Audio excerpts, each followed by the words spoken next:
ambiance sur un son TikTok. Et alors?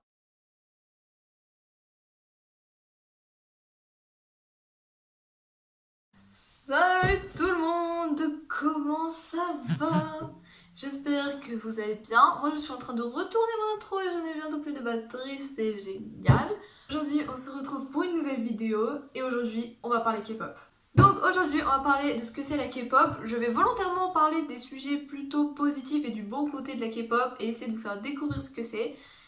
Je passerai très rapidement sur le côté sombre de la K-pop. J'ai pas trop envie de m'y attarder dans cette vidéo parce que sinon elle va durer 100 ans en fait. Je me dis pas du tout experte en la matière, j'ai découvert la K-pop très récemment, je connais vraiment que les bases des groupes les plus connus, je suis vraiment pas une experte, beaucoup de gens s'y connaissent bien mieux que moi, donc je vous en parle parce que ça m'intéresse.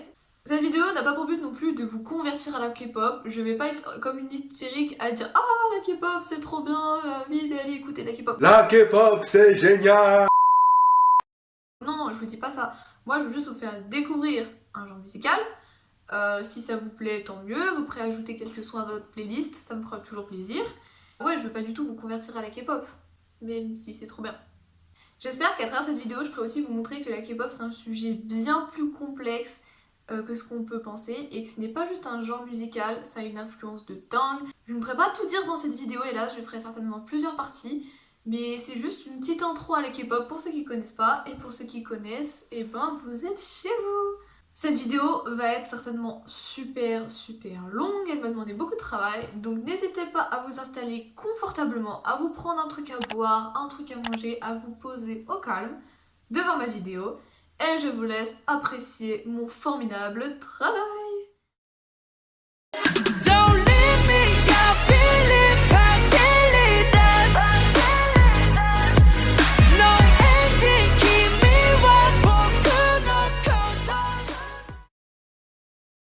La K-pop, c'est un genre musical qui est sud-coréen, donc qui provient de Corée. Donc la Corée, c'est un petit pays qui se situe là.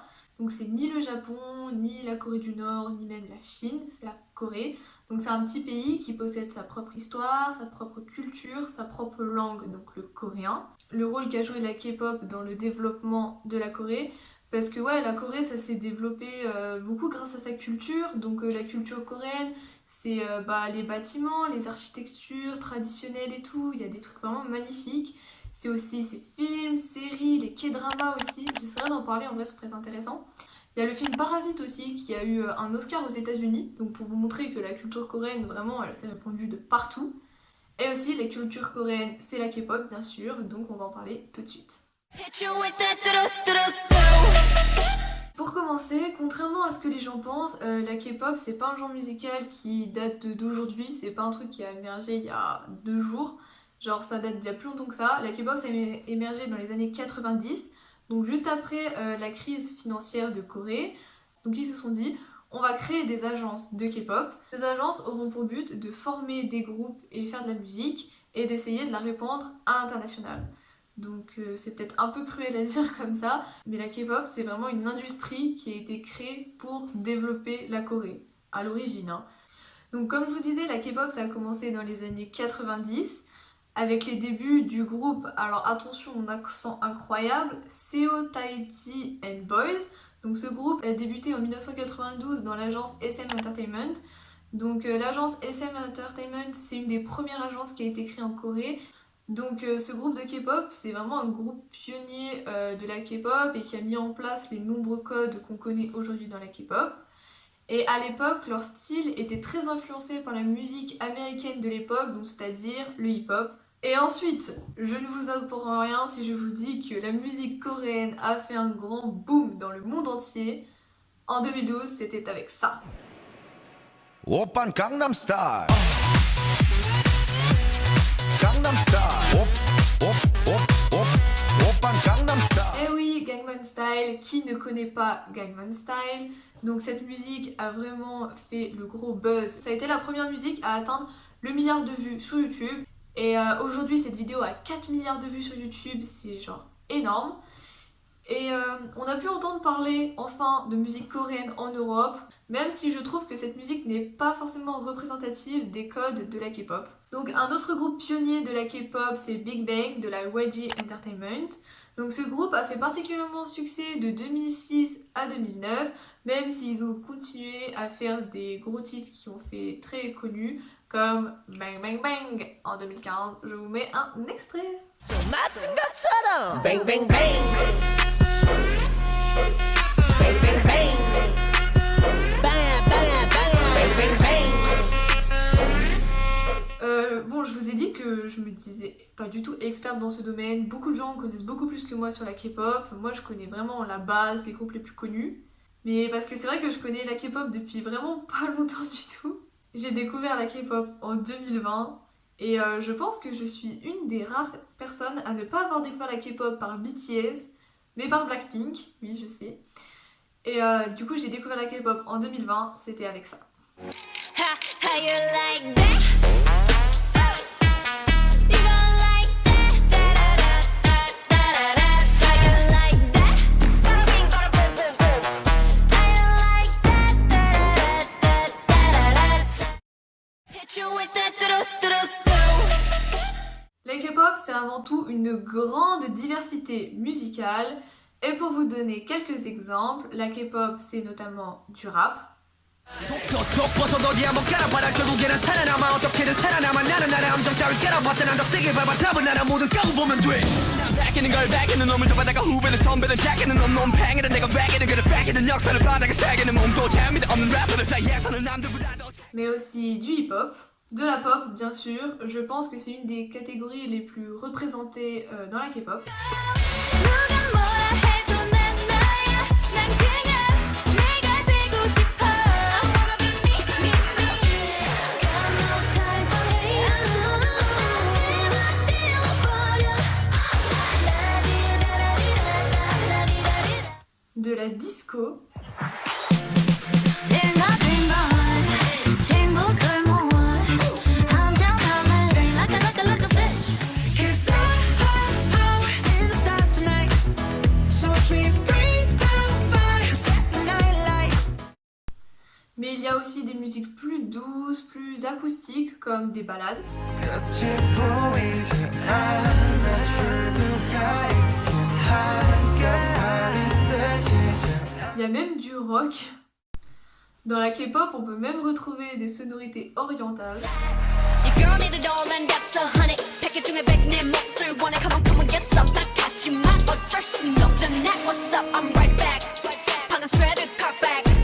Plain Jane get hijacked. Don't like me then tell me how you like that. Like that. 눈물이 뚝 떨어진다. Et même du néo-soul. 돌리고 있어 그 소리야 Donc voilà, c'était juste pour vous donner quelques exemples. Mais on remarque que la K-pop nous offre un panel de genres musicaux très variés. C'est pour ça que je pense que la K-pop, ça peut vraiment... Enfin, tout le monde peut apprécier la K-pop, ou au moins apprécier certaines chansons. Mais attention, un groupe ne se limite souvent pas à un seul genre musical, parce qu'il y a les comebacks. Donc les comebacks, pour faire simple, c'est le retour d'un groupe ou d'un artiste avec de nouvelles chansons, et même un album. Donc je dirais que les comebacks, en général, c'est tous les ans, voire 2 fois par an, ça dépend. Et il y a quand même un exemple qui m'avait frappé, enfin vous savez que j'aime beaucoup Blackpink. Et Blackpink, elles avaient sorti une chanson, donc Kill This Love. Let's kill this love. Yeah, yeah, yeah, yeah, yeah.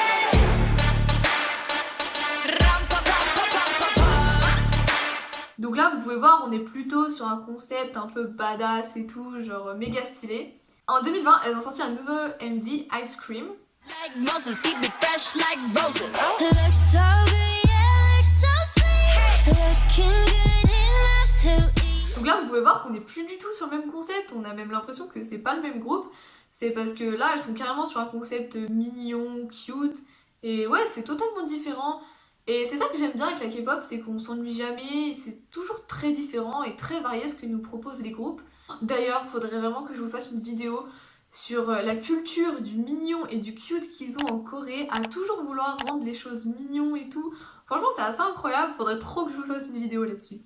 Donc la K-pop, c'est des groupes, des girls bands et des boys bands. Mais la K-pop, c'est aussi des artistes solo comme Jessie, J-Park, Yuna.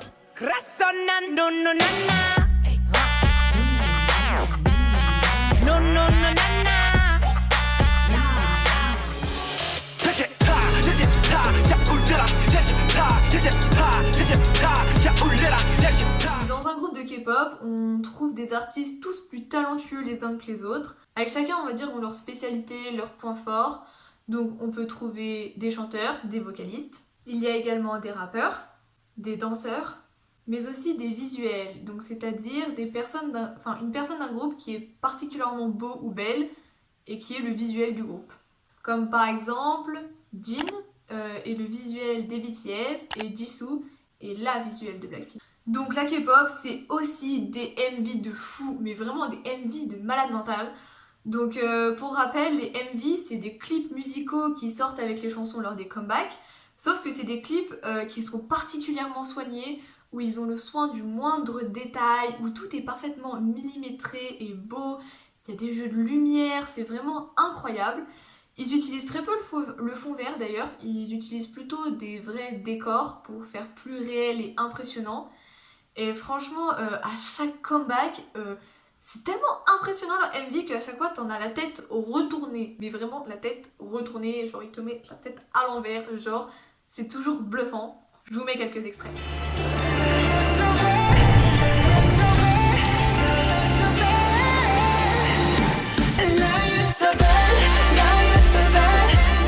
Donc la K-pop c'est aussi un style de fou. Ils ont toujours des outfits, mais des outfits de malade mental, encore une fois. C'est vraiment, et à chaque comeback, leurs styles sont super innovants. Et c'est vraiment eux qui créent les tendances de la mode. Donc en Corée du Sud, mais aussi en Europe et dans le monde entier. Donc bien sûr, qui dit K-pop dit aussi danse. Que serait la K-pop sans la danse? Certainement rien. Parce que franchement, je trouve que la danse, c'est vraiment une force qu'a la K-pop. Parce que ça appuie vraiment une chanson. Genre ça lui donne une toute autre dimension que personnellement, j'adore vraiment beaucoup. Et c'est vrai que la K-pop met vraiment autant la priorité sur le chant que la danse. Genre c'est vraiment autant important pour eux. Ils ont aussi d'excellents danseurs aussi, ça y fait beaucoup ça quand même. Après, il y a un truc que j'aime beaucoup aussi, que je trouve ça assez drôle à voir, c'est qu'il y a beaucoup de fans qui s'amusent à reproduire les chorégraphies de K-pop dans la rue. Et ouais, c'est assez intéressant.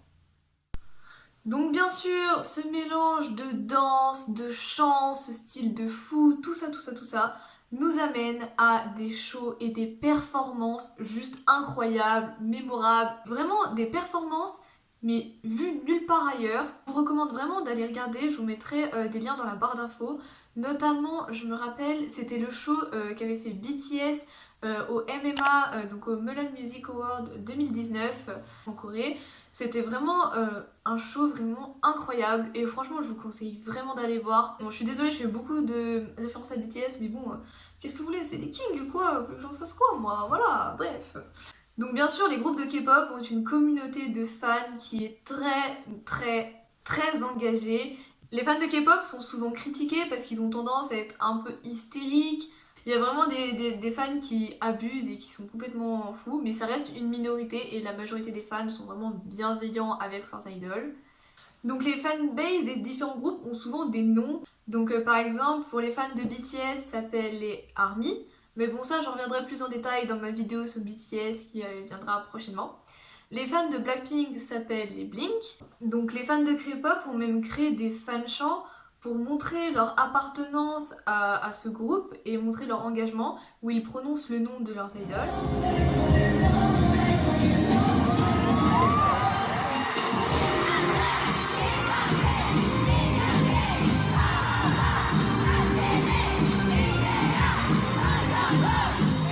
Donc les fans sont en général aussi très actifs sur les réseaux sociaux, et vraiment défendre leur idole quand ils reçoivent des commentaires racistes, parce que c'est très courant que les artistes de K-pop se fassent vraiment insulter, clasher, lyncher, tout ce qu'on veut, de manière totalement raciste et injustifiée sur les réseaux sociaux.